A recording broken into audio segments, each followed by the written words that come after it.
ಓಲಿ ಓಲಿ ಆದ್ರೆ ನಮ್ಮನಕ್ಕೆ ಓಲಿ ಆದ್ರೆ ಇನ್ನೊಂದಾದ್ರೆ ಆದ್ರೆ ಅಲ್ಲ ಹೊಳ್ತಾರೆ ನಮ್ಮ ಗಾಡಿ ಅಡ್ಡ ಬಂದ್ಬಿಟ್ರೆ ಅಲ್ಲೇ ಅಷ್ಟಗುಂಡೆ ಹತ್ರ ಆದ್ರೆ ಇದು ಆದ್ರೆ ಅದು ಆದ್ರೆ ಹೇಳ್ತೀನಿ ಅವ್ರ ಅಮ್ಮನ ಕೇಸ್ ಒಳ ಮಕ್ಕಳು ಮಾಡ್ತೀನಿ ಅವ್ರ ಅಮ್ಮನ ಬೇಗ ಆದ್ರೆ ಅದಾದ್ರೆ ಹೇಳ್ತೀನಿ ನಾಲ್ಕು ಜನ ಓಡೋದ್ರು ಈ ಕಡೆ ಇದಕ್ಕೆ ಓಡೋಗರಲ್ಲ ಕೆಳಗಡೆ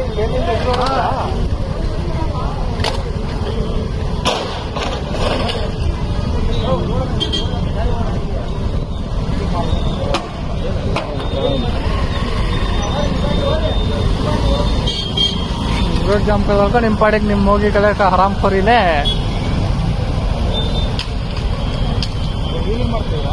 ವೀಲಿಂಗ್ ಮಾಡಿ ಆ ಗಾಡಿ ಬಿದ್ದವ್ರೆ, ಅಲ್ಲಿ ಗಾಡಿ ನಿಂತೈತೆ.